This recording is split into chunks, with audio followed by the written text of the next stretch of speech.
entretenu. Oui, tout à fait. Entretenu. Et on nous a fait des montages, oui. Si vous remarquez, nous ne faisons le café que parce que le FMI, à l'indépendance, dit « Je ne te donne l'argent pour payer tes fonctionnaires que si toi tu cultives le café. Je ne te donne l'argent pour payer les gens dans tes hôpitaux que si tu me cultives le cacao. » C'est comme ça qu'ils nous ont tenus. Mais le cacao, ce sont des produits à cycle long. Le café des cycles longs. On ne s'enrichit pas avec des produits à cycle long. C'est des produits qu'on fait en deuxième instance. Nous sommes dans les notions de guerre économique. Et donc nous montrons ces céréales aux enfants et on leur demande s'ils peuvent dire ce que c'est. On est certain que les enfants n'arrivent pas à dire ce que c'est. Même les adultes au Cameroun ne savent pas ce que c'est, alors qu'ils en consomment tous les jours. Ok. Quelle est la caractéristique de ces céréales? Alors, oui, tout à fait. Premièrement, ils sont à cycle court. La récolte, c'est tous les 3 mois. Deuxième élément, alors que le café et le cacao vous donnent 300 kg à l'hectare, tous ces céréales vous donnent au moins 10 tonnes à l'hectare tous les 3 mois. Mais le blanc a tout fait pour que ce soit lui à nous livrer. Puisqu'il n'a qu'une seule saison où il peut cultiver ça. Mais nous, on aurait 4 saisons. Et si nous avons 4 saisons, entre lui et nous, qui doit livrer qui? C'est nous qui... C'est à nous de livrer. Tout à fait. Sauf qu'ils ne veulent pas dépendre de nous, de ce qu'ils vont manger. Alors, ils nous ont mis, ce que nous cultivons pour eux, c'est ce qu'ils mangent quand ils sont rassasiés. Donc nous, on n'est pas déterminant pour eux. Le café, le cacao, c'est 300. Imaginez 300 kilos à l'hectare par an, par rapport à 10 tonnes à l'hectare tous les 3 mois. Donc, on nous a amené. Alors, je vais dire, le premier élément, ça c'est le blé. Ouais. Qu'on nous a dit que ça ne pousse pas. Faux. Nous, ce qu'on fait, on donne ces céréales aux enfants de l'école primaire. Ils vont chez eux planter. On a distribué ces jours-ci parce que nous sommes en début de saison de pluie. Il ne faut pas croire à la science telle qu'ils nous ont mentionné. Moi, j'ai compris une chose, qu'aucun produit ne pousse ailleurs et qui ne pousse en Afrique. Parce que nous avons toutes les conditions réunies pour faire pousser tout. Deuxième produit, c'est le tournesol. On nous a dit que le tournesol ne peut pas pousser, mais il s'appelle tournesol, tournesoleil, parce qu'il tourne sunflower. Lui, il observe le soleil toute la journée, donc c'est un produit qui n'est là que pour le soleil. Malgré ça, on nous a convaincus que ça ne peut pas pousser. Avec ça, on fait l'huile de tournesol. Avec ça, on fait la glycérine. Alors qu'on est sous les tropiques quand même là, avec le soleil. Bien sûr. Ça fait 14 tonnes à l'hectare, tous les 3 mois. 14 tonnes. Là, nous avons l'avoine. Ensuite, on a l'orge. L'orge, vous savez, ça qu'on fait la bière.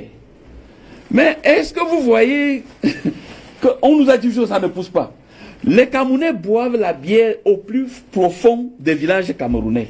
Mais ils ne savent pas que c'est grâce à ça qu'on fait la bière. Mais j'ai dit tout ça, il y a un élément que je ne vous ai pas dit. Lequel? Est-ce que vous savez que tous ces produits, c'est interdit d'importation au Cameroun?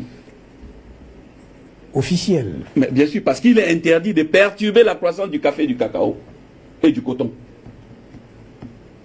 Il y a un bureau à l'aéroport financé par la France qui veille à ce que tout ça, quand ça entre, on brûle. Parce qu'il ne faut pas perturber. Alors, moi, juste pour qu'on comprenne, oui, dans cette guerre économique, moi, je veux faire la vigne au Cameroun. On me dit, ça ne pousse pas. Je dis, d'accord, ça ne pousse pas, mais laissez, je vais essayer. Je vais au ministère camerounais de l'agriculture, je fais une demande. Je veux importer 1000 plants de vignes. On me dit, ok, vous devez payer, c'est un montant très très cher pour importer. Le gouvernement camerounais met 6 mois pour me répondre. Alors, on me donne l'autorisation qui est validée du jour où j'ai fait la demande. En France, pour que vous sortiez une plante de vigne, il faut que le gouvernement français donne un passeport pour faire voyager cette plante de vigne. Et en contrôler qu'en sortant ça de la France, vous n'allez pas pénaliser un producteur français. Et donc le gouvernement français dit, mais votre certificat camerounais, il est déjà périmé. Je ne peux donc pas vous donner le passeport pour vos plants de vigne. Et on recommence encore. Et grâce à ce stratagème, on est sûr que nous allons rester dans le café, dans le cacao. Rappelez-vous encore, 300 kg à l'hectare par an. Et si on a des tonnes? Minimum 10 tonnes à l'hectare tous les 3 mois. Tous les 3 mois. Et si nous ne croyons pas que Dieu va venir arroser, que nous-mêmes on peut arroser, on peut avoir jusqu'à 4 récoltes. Ça veut dire que c'est à nous de nourrir l'Europe. Nous avons l'Afrique à 30 millions de kilomètres carrés. Je vous rappelle que là où il n'y a pas l'eau en Afrique, il y a l'eau dans le souterrain. Partout chez nous. Toutes les cartes hydrogéologiques montrent qu'on a l'eau en bas. Dans un pays comme le Cameroun, la quasi-totalité des départements portent le nom d'un cours d'eau. Tout à fait. Ça veut dire qu'il y a l'eau partout. Comment expliquez-vous que l'extrême nord du Cameroun, qui compte les terres les plus fertiles du Cameroun, c'est la zone assistée par le programme alimentaire mondial? Mais non seulement c'est une honte, mais c'est une insulte à notre intelligence. Et ma rébellion aujourd'hui, par rapport à ce que les Nyobe ont fait dans les années 60, c'est d'enseigner aux enfants que nous, on ne fait que ce que le blanc lui-même fait. Pourquoi au Cameroun, je ne connais aucun blanc qui fait le cacao? Je ne connais aucun blanc qui fait dans le café. Il fait la banane. Donc moi aussi, je fais la banane. La banane, c'est 20 tonnes à l'hectare. Et la banane, vous la récoltez tous les jours.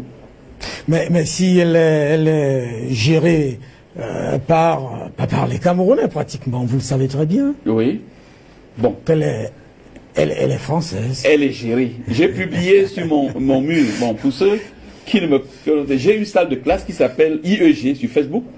On a près de 700 000 followers et je publie régulièrement des informations. Il y a aussi un site pougala.net pour ceux qui ont les moyens de s'inscrire dans une salle de classe payante. Elle coûte 5 600 par mois. Et j'ai publié les photos de la banane dite camerounaise en France où c'est écrit banane française produite au Cameroun. Mais c'est revendiqué que c'est une banane française. Elle n'est pas camerounaise. Mais elle est produite au Cameroun. Elle est produite au Cameroun. Et si ce n'est pas une insulte, une autre insulte comme vous... Bien sûr. Mais sauf que nous sommes où? Nous, on est hors sujet. Regardez les ministères sont là. On est dans... Alors, ça, c'est... On fait de l'huile de tournesol.